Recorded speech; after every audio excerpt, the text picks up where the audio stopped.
잘 지냈어요? 네. 네, 반갑습니다. 저희도. 저희도요. 표정들이 밝아요. 네. 예. 복습이 잘 된 것 같아요. 네, 복습할까요? 예. 오, 역시. 어차피 저 시킬 텐데. 네, 복습 짧게. 짧게. 네. 세 가지만 기억하면 된다. 말씀이 살아있다. 이게 무슨 표현이냐. 성령께서 하시는 일이 생각나게 하고, 말씀이 생각나게 하고, 깨우치는, 깨닫게 하시는 영이거든요. 그래서 베드로의 비유를 그때 잠깐 드셨어요. 3번 부인했지만 다시 나타나셔서, 너가 날 사랑하느냐? 3번 또 이렇게 물어보시지 않습니까? 네. 그러면서 베드로가 깨닫게 되죠. 네. 이런 어떤 이게 지금도 역사하고 계시다라는 거. 그리고 믿음의 조상 아브라함에 대해서 이렇게 설명을 해주셨는데, 믿음의 조상 아브라함, 믿음이 좋아서 아브라함이 붙은 게 아니고, 지금 하나님께서 끈질기게 설득시키시고, 아브라함을 단련시키셔가지고요. 하나님의 입장에서 믿음이 생기게 된 거예요. 그러니까 이거는, 이 수식어는, 믿음의 조상은 우리가 붙인 게 아니라 하나님이 붙이신 그런 수식어가 되겠습니다. 그리고 검에 대해서, 좌우의 날선 검에 대해서 배웠는데, 검은 말씀을 얘기하는 거고, 좌우의 날선 거는 뭐냐? 좌우의 날 섰다라는 거는 기독교인들에게는 어떻게 보면 심판이 하나님의 나라에 가는 영원한 안식일 수 있지만 안 믿는 사람들에게는 이건 심판의 날이거든요. 그렇죠. 이게 두려운 거예요. 네. 그래서 이런 표현을 썼다고 합니다. 끝.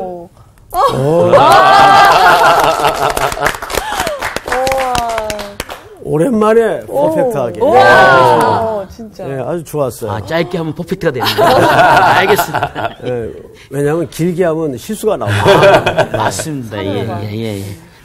우선 정확히 잘 설명했고 하나님의 말씀이 살아있다는 것은 그 말씀이 우리 평생과 인생을 만들어간다는 그런 의미죠. 그래서 제가 베드로의 신뢰와 아브라함의 신뢰를 각각 들었었습니다. 그리고 말씀이 좌우의 날선 검과 같다라는 말은 지금 설명한 대로 심판의 기능이 있지만 사실은 본질은 살리는 기능이 있다는 뜻이에요. 아주 좋았어요. 네. 오늘 수업 히브리서 11강 때를 따라 돕는 은혜. 오늘은 우리가 본문이 좀 짧습니다. 4장 히브리서 4장 14절부터 16절까지니까 석절인데 우리 합독을 좀 하도록 하죠. 합독 시작. 그러므로 우리에게 큰 대제사장이 계시니 승천하시니 곧 하나님의 아들 예수시라. 우리가 믿는 도리를 굳게 잡을지어다. 우리에게 있는 대제사장은 우리의 연약함을 동정하지 못하실 리가 아니요 모든 일에 우리와 똑같이 시험을 받으시니로되 죄는 없으시니라. 그러므로 우리는 긍휼하심을 받고 때를 따라 돕는 은혜를 얻기 위하여 은혜의 보좌 앞에 담대히 나아갈 것이니라. 네, 우리 성도들이 기도할 때 아주 자주 인용하고 또 저도 아주 좋아하는 본문이기도 합니다. 무엇보다도 16절에 보면 우리는 긍휼하심을 받고 때를 따라 돕는 은혜를 얻기 위하여 은혜의 보좌 앞에 담대히 나아갈 것이니라. 너무 본문이 좋죠? 네. 근데 이 본문만큼 또 호도해서 오해하는 경우도 없죠. 오늘 그런 좀 비틀려진 의미를 바로잡는 그런 계기를 삼았으면 좋겠습니다. 자, 14절을 잘 보세요. 그러므로 우리에게 큰 대제사장이 계신다. 여러분, 저를 보세요. 대제사장이라는 말이 이미 크다는 개념이 있어요, 없어요? 있습니다. 대자. 그렇죠. 네. 대자가 무슨 대자입니까? 큰 대. 예, 근데 그 앞에 큰 자가 또 붙었어요. 네. 이게 어법상 맞다고 보십니까? 안 맞는 것 같습니다. 그렇죠. 우리 흔한 이제 실수 중에 하나가 약속할 때 우리 저기 노량진 역전 앞에서 만나자. 네. 맞아요. 역전이라는 말 자체가 역앞이란 뜻 아니에요. 예. 근데 역전 앞에서 만나자. 이제 그게 이제 너무 관례적으로 오래 쓰다 보니까 명사화돼서 네. 이제 우리에겐 별 거부감 없이 쓰여지지만 어법상으로는 안 맞죠. 네. 큰 대제사장도 마찬가지예요. 우리 광호 학생은 성경 기자가 이런 개념을 파악 못해서 이렇게 좀 겹치듯 의미를 넣어서 기록을 했을까요? 그건 아닐 것 같고 왠지 또 강조하려고 그런 게 아닐까요? 그렇죠. 네. 뭔가를 좀 도두어내거나 네네. 강조하기 위한 하나의 어법입니다. 그러니까 그러므로 우리의 큰 대제사장이 계시니라고 말할 때는 이 어법상으로 안 맞아요. 네. 하지만 예수 그리스도를 어떻게 이 기자가 강조하고 싶었는가를 금방 눈치챌 수가 있단 말이에요. 네. 그러니까 히브리서 전체 책 중심축이 왜 그리스도가 탁월하신 분인가? 왜 그분이 인류에게 유일한 소망이 될 수밖에 없는가? 왜 우리는 그분을 끝까지 견고히 붙들어야 되는가에 대해서 설명을 지금 하고 싶은 책이란 말이에요. 네. 자, 그 다음에 네. 그러므로 우리에게 큰 대제사장이 계시니 승천하신 이 곧 하나님의 아들 예수시라. 여기 첫째, 큰 대제사장. 제사장이라는 이 표현 자체가 갖는 의미에 대해서 지금 방금 설명을 이제 들었어요. 네. 근데 두 번째는 뭐라고 되어 있는가 하면 승천하신. 그분이 승천하셨다 그래요. 승천. 네. 이거 히브리서 공부할 때마다 이제 자주 나오는 주제이고 또 네, 네, 네. 앞서 설명을 드린 바가 있습니다. 네. 우리 앞서 배운 공부 내용 속에 가지고 있는 이해를 누가 한번 설명해 볼 수 있을까요? 승천은 이게 한 땅에 있다가 올라가신 게 아니고요. 어떤 제사적인 측면에서 하나님께서 그거를 받으셨다라는 거죠. 그 제된 예수님을 하늘에서 하나님께서 죄된 직접 예수님? 그러니까 죄의 모음을 인간의 죄를 뒤집어 쓴 예수님을 제물 대신. 제물 대신 예수님을 하나님께서 받으셨다는 깜짝이야. 예, 예. 난 예수님을 보고 죄된 예수님. 제가 잘못했습니다. 네. 근데 약간, 제가 강조를 하다 보니까. 네. 그때 그 하나님의 마음이 정말 그 단지 그 재물을 안는 게 아니고 그렇지. 우리 아들 정말 막 너무 그 사랑의 마음으로 이렇게 탁 받으셨을 것 같은 느낌이 막 들어요. 울지 마. 지금 방금 우리 향기 학생이 얘기한 것 중에 중요한 포인트가 있어요. 뭐냐면, 그러니까 역시 어머니의 마음으로 그 장면을 승천을 이해할 때 저런 이제 묵상과 심정이 가능해지는 거죠. 네. 생각을 해보라고요. 상훈 학생이 말한 것도 제가 가리킨 내용 속에 충분히 정답입니다. 네. 그런데 승천은 참 놀라운 의미가 담겨져 있습니다. 500여 형제들이 보는 앞에서 예수님이 올리어 가지 않습니까? 네. 그러니까 지금까지 우리는 승천하면 예수님이 하늘로 이렇게 올라가는 그림으로만 이해를 했단 말이죠. 근데 이거를 지난번에 여러분들에게 말씀을 드리는 가운데 아버지의 심정에서 한번 이해를 하라 그랬어요. 첫째는 아들이 제물되어서 하나님이 그 구속의 완성을 받으시는 장면이라고 말씀을 드렸어요. 네. 기억나시죠? 네. 근데 여기에 또 하나 의미가 있는 것이 뭐냐면 지상 사역의 완성을 얘기하는 겁니다. 승천은. 그리고 두 번째는 방금 말씀드린 대로 제물 대신 주님을 다시 말해서 하나님에겐 아드님이죠. 네. 네. 아버지께서 받으신다라는 개념이에요. 네. 승천하신. 그래서 이 승천은 우리에게 굉장히 밀접한. 왜냐하면 장차 저 길을 우리가 함께 가야 갈 길이기 때문에 네. 그래요. 그래서 저 승천의 의미를 잘 생각해야 돼요. 그래서 소원이 있다면 우리도 결국 저 길을 따라야 될 이제 운명으로서 저 삶 자체가 우리에게 사실은 요구되는 삶이에요. 우리가 이 땅에서 제물이 되어 살아가고 있는가? 디모데후서 2장 15절에 보면 너는 진리의 말씀을 옳게 분별하며 부끄러울 것이 없는 일꾼으로 인정된 자로 자신을 하나님 앞에 드리기를 힘쓰라라는 말이 있어요. 거기에서 하나님 앞에 드리기를 힘쓰라라는 말이 헬라 말로는 파리스 템이라고 씁니다. 파리스 템이. 근데 이게 제의적 용어예요. 제사 지낼 때 쓰는 용어다 그 말이에요. 네. 그러니까 이 파리스 템이라는 말은 애쓰고 노력하고 힘쓰라는 그런 개념이 아니라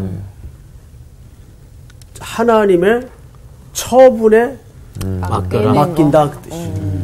그러니까 굉장히 의외로 표현은 능동적인 표현을 쓰는 것 같지만 그 속뜻은 굉장히 수동적인 내용이에요. 네. 여러분 예수님이 굉장히 수동적으로 사신 거 아세요? 그렇죠. 왜 그랬을까? 제가 왜 이런 표현을 할까요?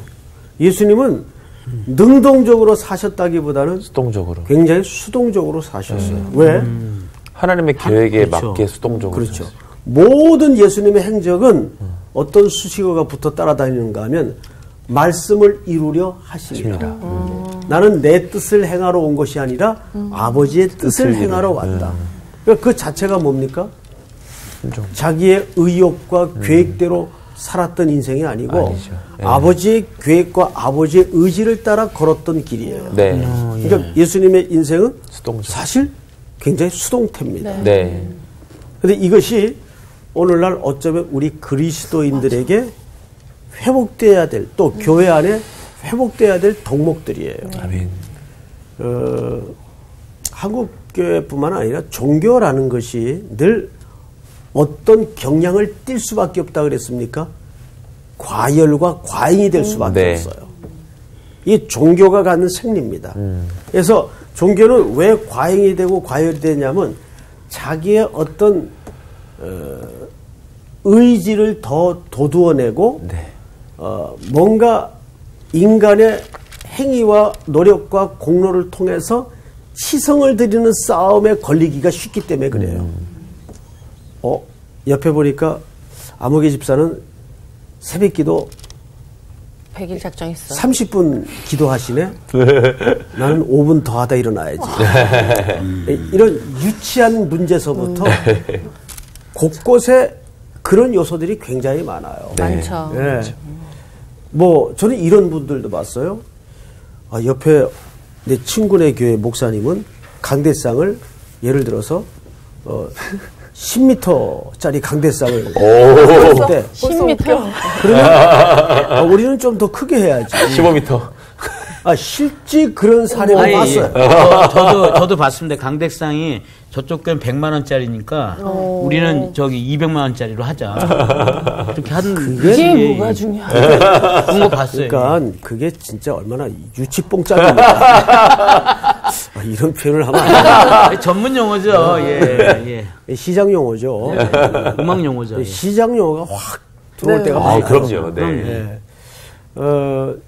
항상 그렇게 신앙이라는 것은 조심해야 돼요. 네. 그래서 신앙은 오히려 수동태로 주님 앞에 훈련을 받는 게 좋습니다. 네. 자꾸 과열시켜가지고 세계로 아니 지금 우리 집도 제대로 다스리질 못하는데 무슨 세계를 찾아요. 그러네. 그렇잖아요. 네. 네네. 자, 성경을 또 다시 보십시다. 승천하시니. 그러니까 이 승천이라는 말 속에는 몇 가지 의미가 있다? 2가지. 지상사역의 완성과 제물 대신 주님. 나에게 하나님께서 평생 맡긴 일만 잘 하다가도 그게 성공입니다. 네. 성공은 뭐 대단한 것을 이루어 놓는 게 참 성공이 아니고 하나님이 광우 학생에게 맡긴 그 일만 잘 마무리하는 게 성공이에요. 아멘. 그래서 우리는 성공의 이해와 기준을 달리해야 됩니다. 자꾸 비교와 우위에 의해서 누구보다 낫다는 개념으로 성공을 이해하면 안 되겠죠. 네. 그러면 사람들이 피폐해집니다. 네. 그러니까 우리 수희 학생은 수희 학생 인생에 맡긴 하나님의 그림이 있어요. 그거 잘 마무리하면 성공이에요. 네. 빨리 마무리하면 빨리 데려가시. 그 그림이 천천히. 그 그림이 뭔지 모르겠죠. 그래서 말 안 듣는 겁니다. 농담입니다. 자, 성경을 또 보세요. 승천하시니 곧 하나님의 아들 예수시라. 자, 예수라는 말은 인간의 이름이죠. 근데 그 앞에 어떤 수식어가 붙어 있죠? 하나님의 아들. 뭘 강조한 걸까요? 그분은 동시에 하나님이셨다 그 말이에요. 네. 하나님의 아들. 신이셨다 그 말이죠. 그러면서 인간의 이름을 갖고 이 땅에 내려와 제물 되시고 하나님이 맡긴 지상사역을 완성하신 거죠. 네. 자, 이제 몇 절을 보시냐면 14절 하반절에 보시면 우리가 믿는 도리를 굳게 잡을지어다. 믿는 도리. 조금 어렵다. 믿는 도리를.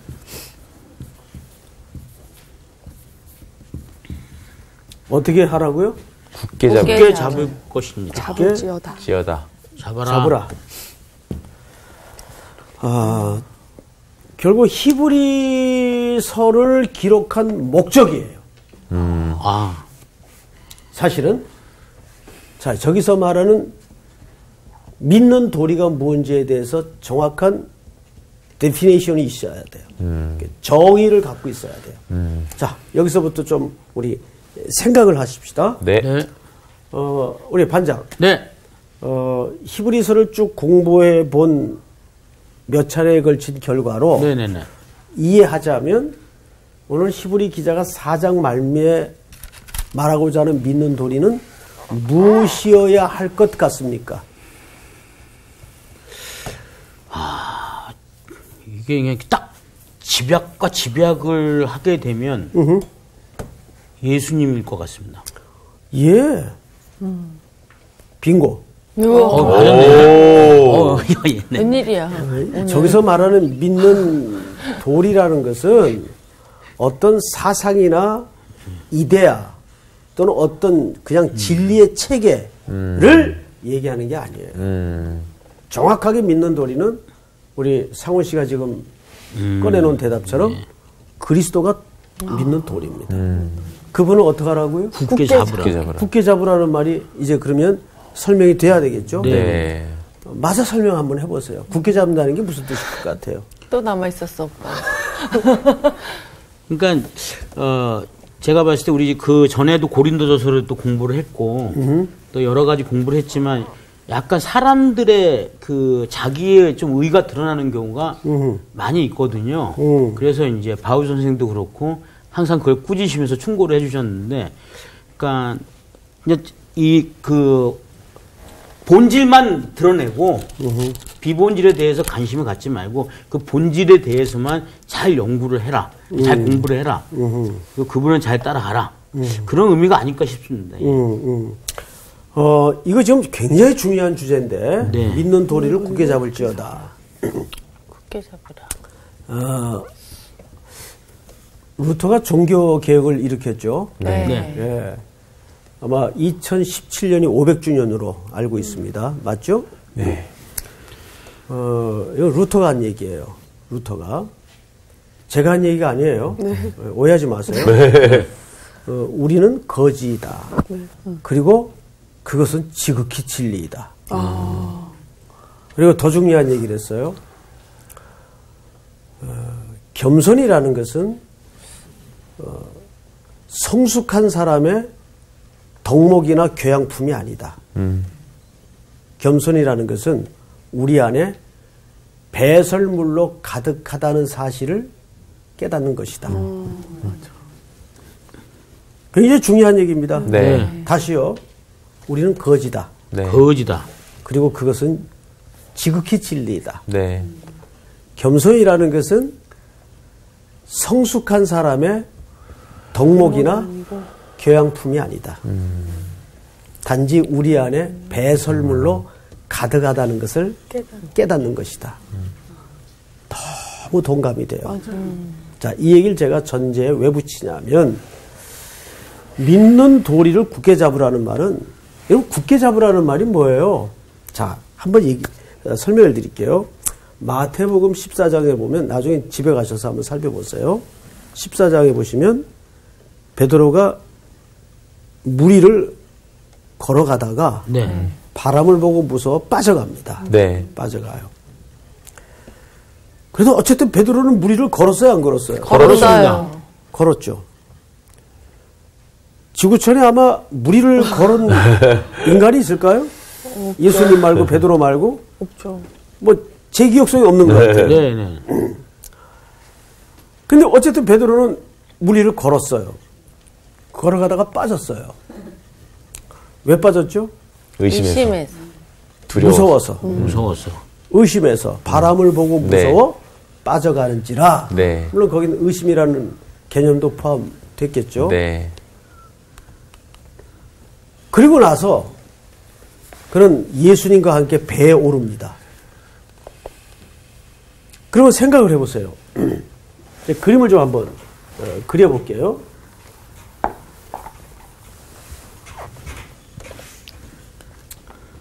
베드로가 탄 배가 여기 이렇게 있었어요. 네. 여기 있었어요. 이제 배가 이제 물결로 뭐 난리가 났어요. 제자들은 여기서 이제 타가지고 죽는다고 소리 지르고 때는 밤이에요. 근데 이쪽에서 예수님이 이제 오시는 겁니다. 예수님. 물 위로. 근데 제자들은 이 예수님을 뭘로 봤죠? 귀신. 예, 귀신이다 그랬어요. 귀신이다. 그러니까 예수님께서 얘들아 나다. 두려워하지 마라. 그러면 저 같으면 아이 깜짝이야. 선생님이셨군요. 놀래라. 그리고 이제 물 위로 걸어오신 예수님을 영접한다든지 했을 텐데 제자들은 뭐라 그랬어요? 그중에 대표인 베드로가 만약에 주님이시면 나를 명하여 물 위로 걸어오라 하소서. 네. 역시 베드로예요. 얼마나 재밌는 재밌는 질문입니까? 네. 근데 더 재밌는 분이 예수님이에요. 그래? 그럼 걸어와라. 그 배에 내려가지고 물 위로 얼마 동안은 걸었죠. 네. 근데 이 중간 지점에서 빠진 거예요. 베드로가. 바람을 보고 무서워 빠져가는지라. 그 예수님이 와서 잡아챘어요. 네. 그리고 두 분이 배에 함께 올랐습니다. 네. 여전히 바람은 불고 있었어요. 바람은 언제 그치느냐? 배에 오르고 나서야 바람이 그칩니다. 네. 그렇죠? 네. 그럼 잘 보세요. 베드로가 물 위를 한 번 걸은 게 아니에요. 두 번 걸었어요. 네. 올 때. 예수님이 안 올 수도 있지 않을까? 그렇지. 어쨌든 물 위로 뭐 업고 왔든 안고 왔든 손에 걸리고 왔든 두 번 걸었을 거 아니에요. 네네. 그렇죠. 네? 성경에는 한 번 걸은 것처럼 쓰여져 있지만 네. 논리적으로는 두 번 걸은 거예요. 그렇죠. 그러네. 어쨌든 배에 탔잖아요. 네. 여기 빠졌던 자리에서 배까지 갔을 거 아니에요. 그렇죠. 네. 그런데 문제는 두 번째는 빠졌어요, 안 빠졌어요? 안 빠졌어. 빠졌죠. 안 빠졌어요. 왜 안 빠졌을까요? 함께 하셨으니까. 물론 그 뻔한 답을 말할 줄 알았어요. 뭐 틀린 말은 아니에요. 네.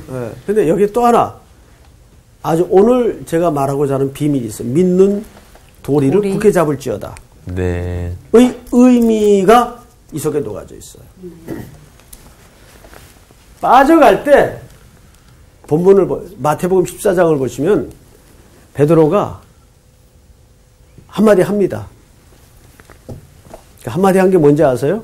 죽게 되었나이다. 따라서 합니다.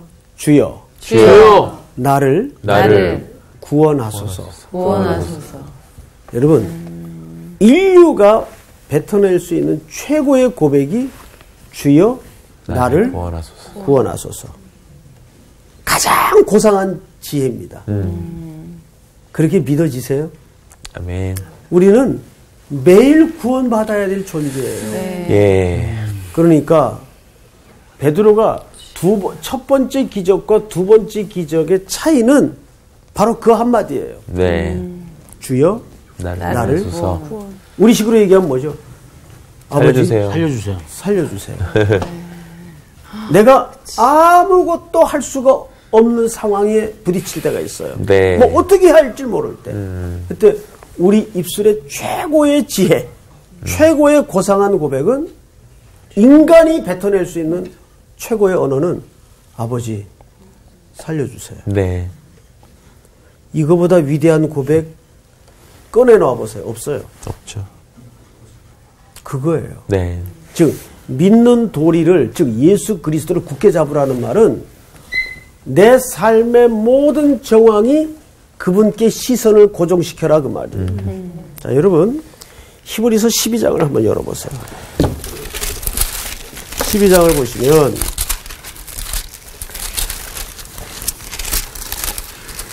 이러므로 우리에게 구름같이 둘러싼 허다한 증인들이 있으니 모든 무거운 얽매기 쉬운 죄를 벗어버리고 인내로서 우리 앞에 당한 경주를 하며 믿음의 주요 또 온전케 하시는 이인 예수를 뭐하라? 바라보자. 이 바라보라라는 말이 fix on. 그분께 여러분들의 시선을 고정시켜라 그 말이에요. 바라보자라는 말이 이렇게 look at, 쳐다본다 그 말이 아니에요. 평생 그분께 우리의 시선과 우리의 마음을 고정시켜라 그 말이에요. 어떤 상황 속에서도. 그게 뭐라고요? 최고의 고상한 지식이요 믿는 도리를 굳게 잡는 행위입니다. 그러니까 우리가 하나님은 우리 주변에 여러 가지 상황과 사건을 설치할 때가 있어요. 네. 그럴 때 하나님이 결국 우리에게 드러내고 싶은 하나님 의도는 하나밖에 없어요. 네. 무슨 상황 속에서도, 모든 상황 속에서도 아버지 살려주세요. 네. 그분을 바라보고 그분을 의지하게끔 하는 게 그분의 계획. 본질적 의도입니다. 그리고 인간이 그것만큼 고상한 지혜와 지식이 없기 때문에 그래요. 네. 믿으세요? 아멘. 그래서 오늘 공부 끝나고 전부 가셔서 네. 이 푸사를 다 바꾸세요.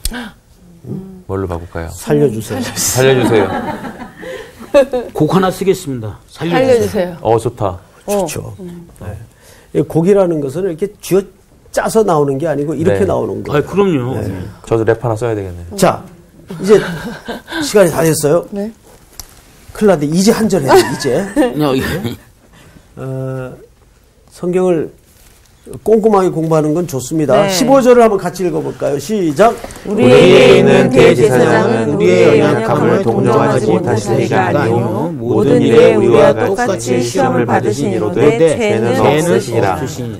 매 절마다 너무 중요하니까 어떻게 할 바를 모르겠습니다.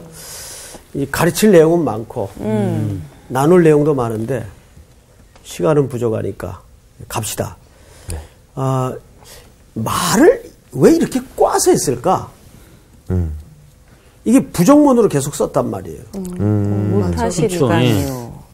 충분히 하실 수 있는 분이야. 이러면 뭐 못 알아듣나 우리가? 그러네요. 그렇죠. 그 성경을 읽을 때 이제 그런 걸 놓쳐서는 안 된단 말이죠. 조금 부정문으로 썼잖아요. 네. 듣는 사람, 이걸 받는 사람들이 부정적인 생각을 하고 있으니까 이렇게 썼겠죠. 그런가? 강조 아닌가? 누가 한번 저 유추해 보세요. 생각해 보세요. 아닌가? 왜 그랬을 것 같아요, 광우 학생? 예를 들어서. 네. 이제 광우 학생이 이제 댄싱을 잘하잖아요. 춤꾼 아니에요? 네, 춤꾼. 좋아합니다. 네. 온몸으로 하나님을 찬양하는 춤꾼이죠. 네. 근데 제가 누가 이제 광우 학생을 소개하는데 네. 장광우 어마어마해. 그러면 다른 사람들이 다 어마어마하다는 그런 적극적인 소개를 들을 때 네. 그 소개를 받는 입장에서는 네. 이렇게 다가가기가 쉽지 않아요. 그렇죠. 네. 그런데 만약에 뭐 좀 해. 이건 이제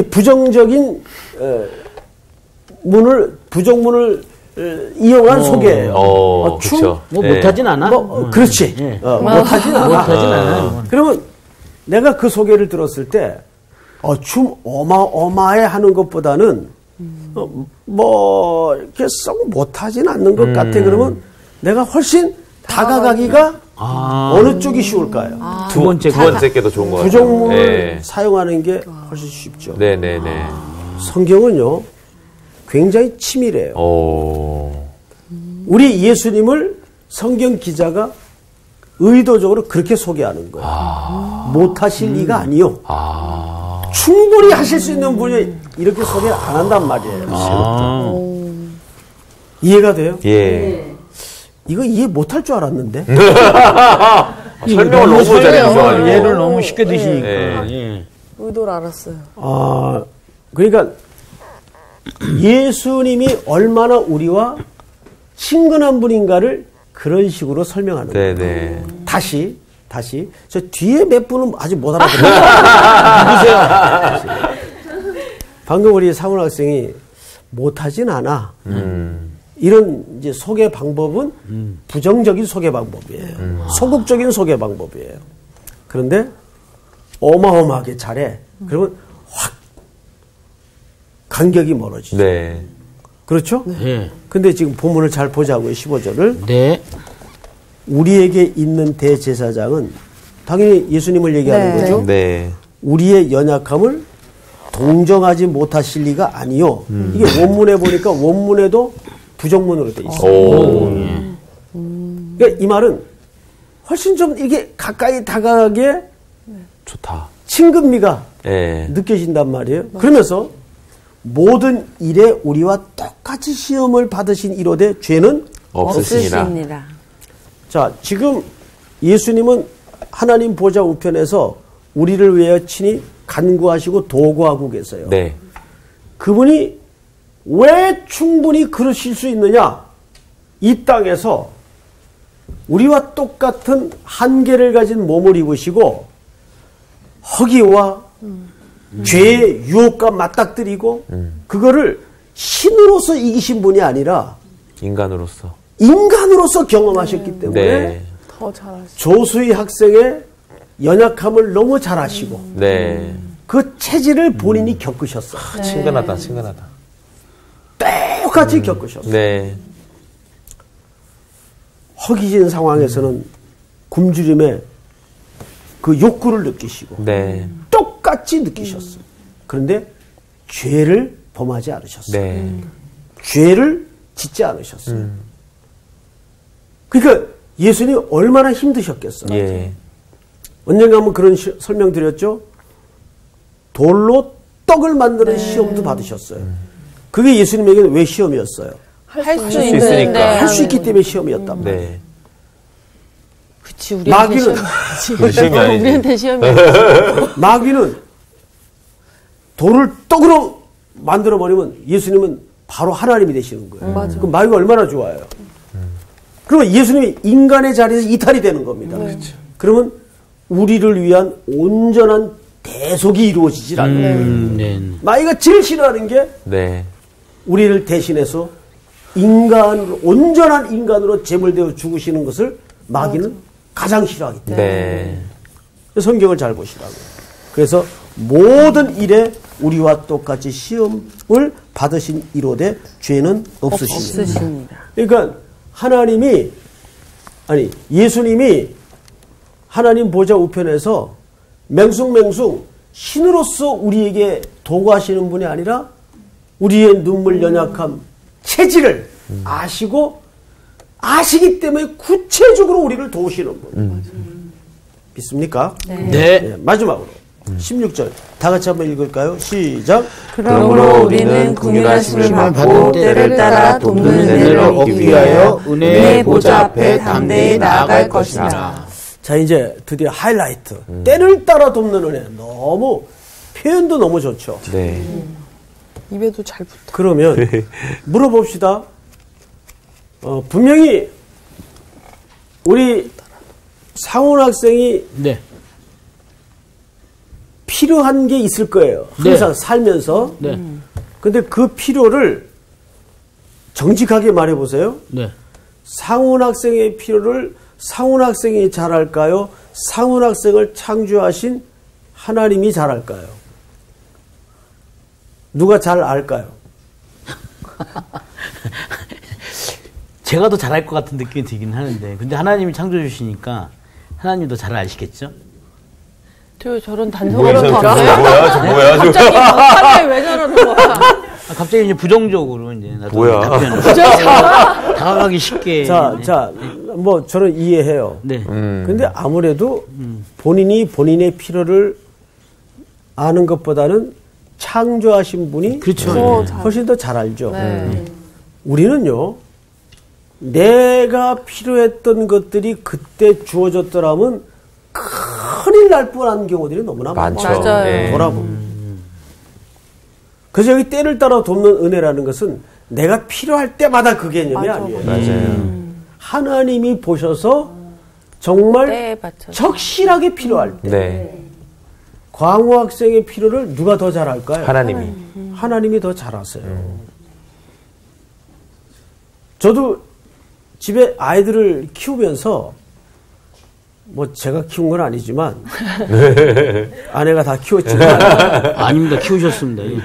키우면서 느끼는 게 뭐냐면 둘째, 네. 둘째가 항상 꼭 있어야 되는데 지금 근데 제가 볼 때는 지금 저거 고가의 물품을 줘봐야 그 안에 매뉴얼도 이해하지 못하고 그 물건의 가치도 이해하지 못해서 별로 10%밖에는 효용 가치가 없어.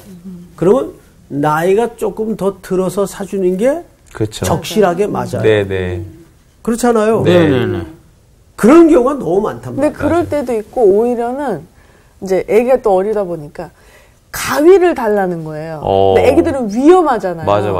충분히 할 수는 있지만 얘가 이걸 하면 다칠 것 같아서 안 못 줄 주는 때가 것도 있잖아요. 있어. 그러니까 다치죠. 하나님도 그런 마음이실 때가 있을 것 같아요. 얘가 이걸 주면은 다칠 것 같아서 그치, 좀 그치. 그런 마음도 또 있으실 것 같아요. 그러니까 애를 키워보면 맞아. 애를 키워야 되는구나. 근데 한번 다쳐봐야 또 그게 다칠 수 있다.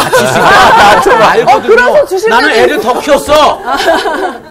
그런데 뭐야. 그래 한번 뜨거운 맛을 봐라. 그렇죠. 그리고 주실 때도 있어요. 아니, 그러니까 뜨거운 데를 딱 갖다 대면 뜨겁다라는 걸 계속 얘기를 해봤자 몰라요. 살짝만 갖다 대도 이런다고. 맞아, 더 이상 안 맞아. 간다니까.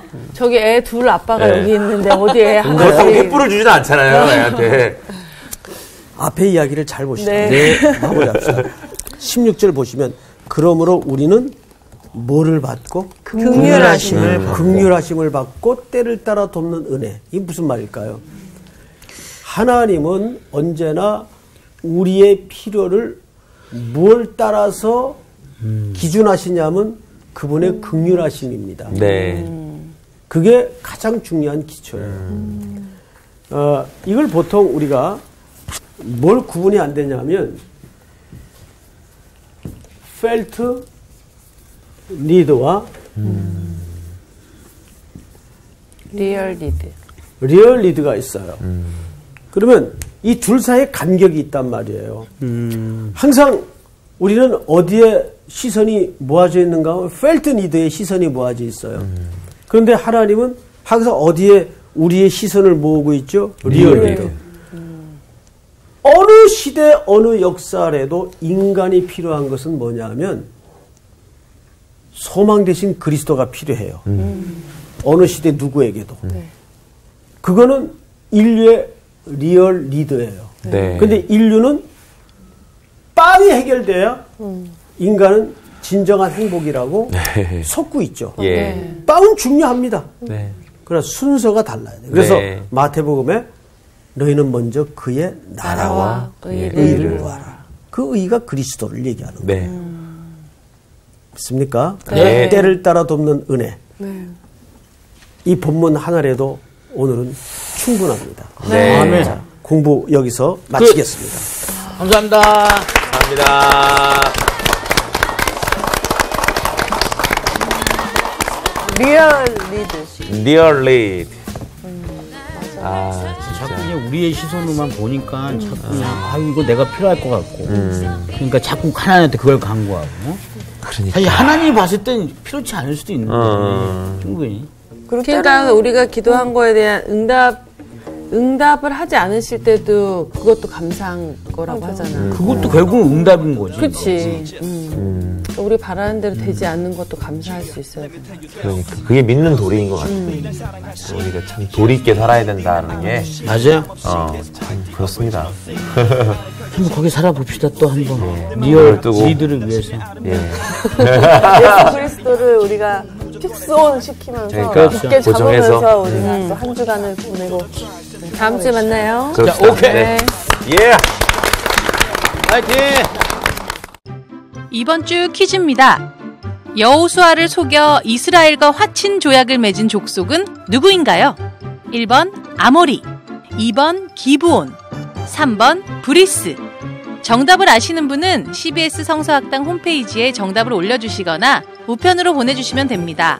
선정되신 분들에게는 하나님의 말씀을 전 세계에 보급하는 대한성서공회에서 성경, 송태근 선생님의 교회가 알고 싶다, 김기석 선생님의 욕, 예레미야 산책, 끙끙 앓는 하나님, 성경 통독을 위한 최고의 자습서 성경 2.0 가운데 하나를 드립니다.